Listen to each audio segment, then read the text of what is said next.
अगर क्योंकि डिवीजन 1 हो या पूरा देश की बात करें तो महिलाएं की यात्रा रेलवे में सुरक्षित कम है।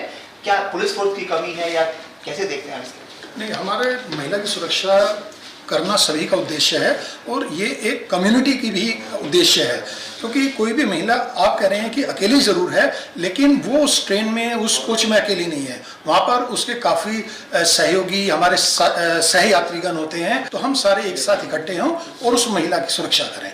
और जहाँ तक अगर कहीं भी किसी एक पर्टिकुलर लोकेशन पे ऐसे इश्यूज आते हैं तो हम वहाँ पर अपनी RPF को भी भेजकर और इन सब चीज़ों को अरेस्ट कर सकते हैं। कोई आइडेंटिफाई करते हैं कि वल्नरेबल लोकेशंस क्या है और उस पर इमीडिएटली एक्शन। सर, ये देखा जा रहा है अवैध वेंडरों की भरमार ट्रेन में रहती है, कहीं भी हो, कोई भी डिवीजन हो। दूसरे अगर हम बात करें तो वेंडर के साथ साथ कुछ ऐसी चीजें होती, रात में 1 बजे लोग सो रहे हैं और अवैध वेंडर घुस जाते हैं, तो उसके लिए क्या कोई विशेष अभियान आप चलाते हैं?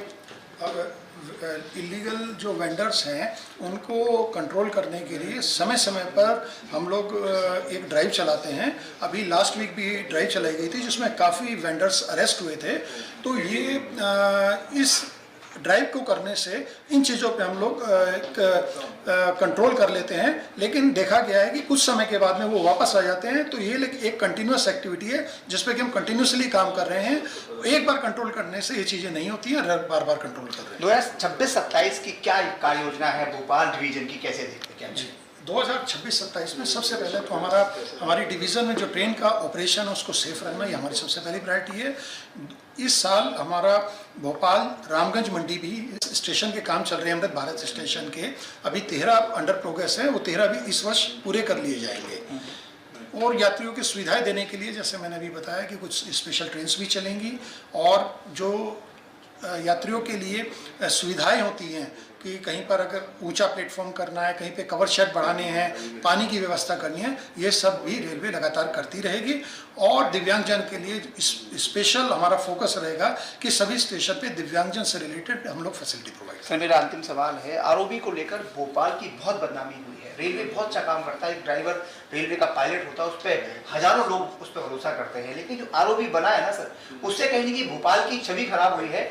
PWD की जिम्मेदारी है, रेलवे की जिम्मेदारी है, लेकिन कुछ न गलत तो हुआ है, जिम्मेदारी किसी की भी हो। देखिए, इसमें जो एक जनरल अरेंजमेंट ड्राइंग बनता है उसमें PWD के इंजीनियर्स उसको बनाते हैं और रेलवे जो पोर्शन होता है जो केवल रेलवे की बाउंड्री में होता है, रेलवे उसके लिए अपना डिज़ाइन करता है और कंस्ट्रक्ट करता है। तो जो अप्रोचेस का जो डिज़ाइन है वो टोटल PWD का ही डोमेन था और PWD ने ही इसको 118 डिग्री पे डिज़ाइन किया। सर, बीच में ये होता है कि PWD बना रही है सड़क, रेलवे बनाएगी, सर ऐसा नहीं हो सकता कि एक ही डिपार्टमेंट को दे दिया जाए, भैया आप ये सड़क भी बना दो, आप ही ROB बना दो? नहीं, बिल्कुल ऐसा हो सकता है और ऐसा भी पास में डिसीजन भी ले लिया गया है। कुछ हमारे ROBs जो इस डिवीजन में बन रहे हैं वो पूरे की पूरी रेलवे बना रही है, इंक्लूडिंग अप्रोचेस। तो उसमें एक ही एजेंसी होने से हमेशा ठीक रहता है और कुछ जगह NHAI पूरा का पूरा ब्रिज बना सकती है। तो ये आपस में डिसाइड कर लिया जाता है, जो भी इंटरेस्टेड है वो बना लेते हैं।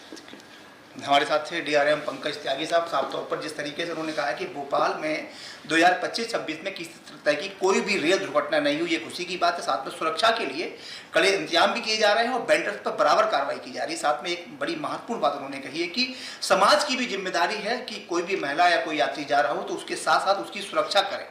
निश्चित तौर पर कहेंगे जिस तरीके से अब 25-26 का लेखा जोखा पेश किया गया है, आने वाले 26-27 में भी ऐसी शुभकामनाएं रेलवे को और DRM पंकज त्यागी को।